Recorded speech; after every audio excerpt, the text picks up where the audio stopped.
ओम नमः शिवाय। हर हर महादेव। दोस्तों, बहुत स्वागत है आपका हमारा यूट्यूब चैनल पर। दोस्तों, आज हम पढ़ेंगे शिव पुराण और जानेंगे शिव पार्वती संवाद पंचाक्षरी की महिमा। आइए शुरुआत करते हैं हम शिव पुराण पढ़ने की।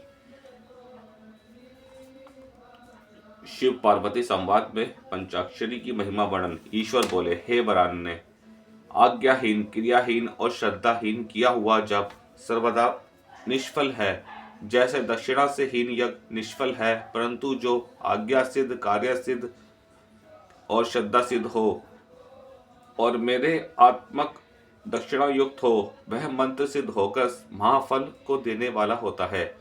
इसके लिए ब्राह्मण तत्व वाले गुरु के पास जाकर जो तप करे, तत्व सद्गुण युक्त और ध्यान योग परायण हो, उसके भाव को शुद्धता से ग्रहण करे और मन, वाणी, काया तथा धन से उसे संतुष्ट करे। जैसे जितनी शक्ति हो, हाथी, घोड़े, रथ, रतन, अनेकों प्रकार के क्षेत्र, ग्रह, भूषण, वस्त्र, धान्य और ऐश्वर्य से सब वस्तुएं आचार्य को पूजा के लिए शिष्य गुरु को दान करे। यदि अपनी सिद्धि चाहे तो धन की शठता ना करे। इस प्रकार उनसे सविधि मंत्र ग्रहण करे और गुरु भी ऐसे ही शिष्य को 1 वर्ष तक देखे और जब यह देख लेवे कि उसमें अहंकार नहीं है, वह शुश्रूषा वाला, पवित्र और व्रती है, तो उसे शब्द देने के लिए घृत पूर्ण घट से स्नान करावे और जब इस प्रकार की सब विधियों को पूर्ण कर लेवे, तब उसके शुद्ध होने पर मंत्र देवे। शिष्य सावधान होकर उस मंत्र को ग्रहण करें। पूर्व चरण में जितने अक्षर हैं उतना ही लक्ष्य जप करें। रात्रि में एक समय भोजन करें, तभी वह पूर्व चरणी कहलाता है।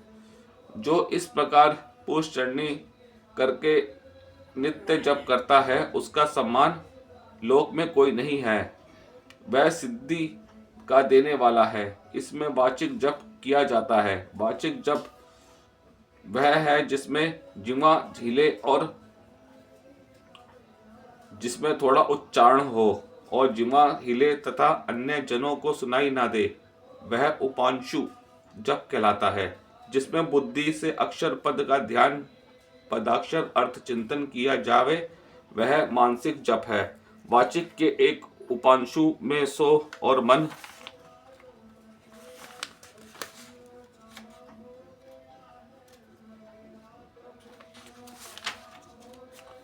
से 1000 गुना फल है। आदि अंत में प्राणायामुक्त जपे और उससे भी 100 गुना फलदायक होता है, क्योंकि वह सगर्भ हो जाता है। अगर्भ भी आदि अंत के प्राणायाम करना आवश्यक है। 40 आवृत्ति तक प्राणायाम करे, परंतु मंत्र और मंत्रार्थ जानने वाला अपनी शक्ति के अनुसार भी मंत्र का जप कर सकता है। 5, 3 या 1 प्राणायाम होता है। एक अगर्भ या सगर्भ से ध्यान जप का सहस्त्र गुना फल होता है। उंगली से जप करना 1 गुना फल, सहस्त्र गुना फल होता है। उंगली से जप करना 1 गुना फल, रेखा से 8 गुना, विद्या पुत्र से 10 गुना, शंख और मणि से 100 गुना, मूंगे से 1000 गुना, स्फटिक से 10 सहस्त्र गुना, मोतियों से लाख गुना, कमल गट्टों से 10 लाख गुना, सुवर्ण से करोड़ गुना तथा कुश ग्रंथि और रुद्राक्ष से तो अनंत फल होता है।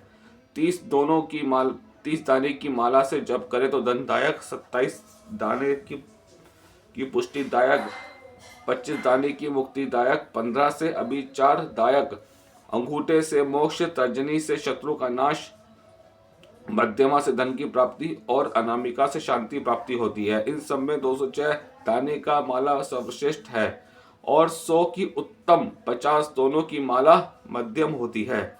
54 रुद्राक्ष वाला हृदय को हितकारी है। जब इस प्रकार की मालाओं से जप करना हो तो उसे किसी को दिखावे नहीं। कनिष्ठिका से दुख नाश होता है और इससे उसी से जप करना श्रेष्ठ है।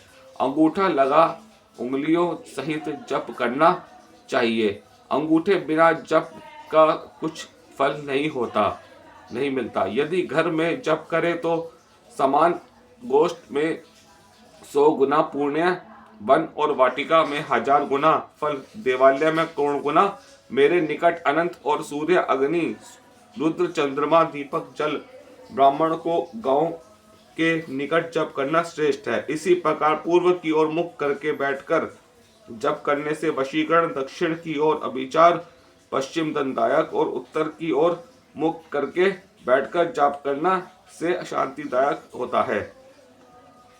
तथा सूर्य अग्नि ब्राह्मण देवता गुरुजनों तथा और भी प्रशस्त जनों के निकट विमुख होकर मंत्र से जप, और उस समय पगड़ी, कुर्ता, नंगे खुले बाल, कंठ लपेटे जप न करें।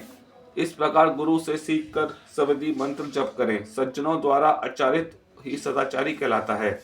वैसा ही सदाचारी आस्तिकता का मूल्य कारण है।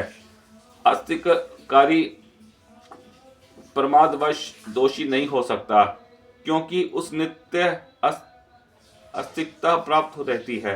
यह जैसा सुख दुख है, परलोक में जाने पर भी ऐसा ही मिलेगा। इस मति का नाम आस्तिकता है। पंचाक्षर में बढ़कर कोई मंत्र नहीं। इसे गुरु से सीख कर मनुष्य बड़े से बड़ा कार्य सिद्ध कर सकता है। इसके लिए मेरे भक्त को लगन, तिथि, वार, नक्षत्र, योगादि, सोते जागते का कोई प्रतिबंध नहीं है। यह महामंत्र कभी किसी का शत्रु नहीं। इससे कोई भी सिद्धि दुर्लभ नहीं है। जैसे भी हो, मनुष्य को पंचाक्षरी परम विद्या का आश्रय लेना योग्य है।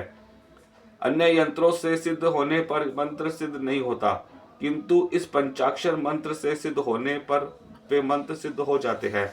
सिद्ध गुरु के आदेश को पालन करने वाला सुसिद्ध हो जाता है, परंतु असिद्ध में लिया हुआ या स्वयं ही पड़ा हुआ साध्य से सिद्ध होता है। हे महेश्वरी, अन्य देवों की प्राप्ति पर मैं प्राप्त नहीं होता। पहले मुझे प्राप्त कर लेने पर देवता प्राप्त हो जाते हैं।